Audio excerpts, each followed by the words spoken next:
Welcome to our Puget System support channel. My name is Ben, and in this video we're going to be covering replacing a video card in your system. Before you begin any project on your PC, be sure to ground yourself and unplug all power going into your system. So let's start with removing the right side panel if you're looking at the system from the back. To do that, you'll remove the 2 thumb screws and then push the lever down on the middle of your case. Next, we'll tilt the system on its other side and lay it flat. With the case on its side, let's unplug the power cable from your video card.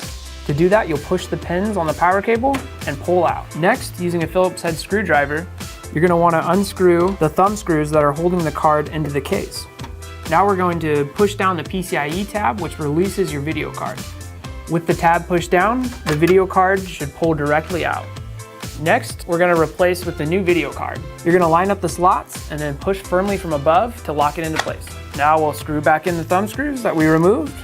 And now we'll plug back in the power into your video card.